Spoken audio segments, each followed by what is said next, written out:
proposamen aldaketa baduzu, ezaiguzu. Guztia bildu, aztertu eta kontuan hartuko ditugu. Eta denon artean erabakiko dugu nola hobetu Andramasek.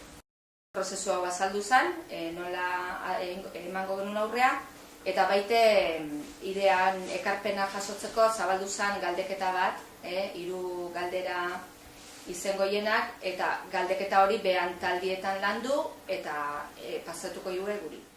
Zein ekintza berri proposatuko zenuke aurtengo Andramasetan? Urtero egiten diren ekintzak, zein beste modu berritzaile baten egingo zenituzke? Festetako egutegi, iraupen eta lekuen inguruan, ze berrikuntza proposatzen duzu?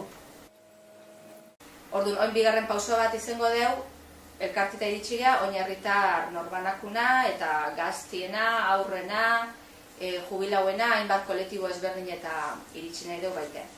Orduan, talde batzuna jongo gea behan gana, eta beste batzu berriz irikite sare sozialetan eta web horreien udaletxekun ipineko ditu galdeketa horiek, eta eskertuko genuke, web horreien jarrikoan galdeketa hori bertan erantzun eta itzultzeko modue ongoa, eta bestela kontxiabildua@azkoitia.net gure korreoa bihaldute, ekarpen horiek jasoko ditugu. Eta gero maiatzan 18 nengoan azokan, bazertarren azoka berezilen, ipiniko du baite pizarra bat o arbel bat, baite jendik ekarpenak egin ahal izeteko. Jasoko maiatzak 18-rako, danak sintetizatuko eta maiatzaren 20-en beste bilera zabal bat egingoa elkargunien arratsaldeko 7:00.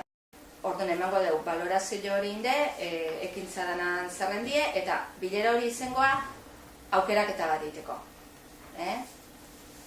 Ze ekintze nahi dien aurrea eman, interesgarrienak aukerakoie, eta ekintza hori danak atzea bueltakoie udaletxeko gobernu batzordea eta kultura eta festa batzordea.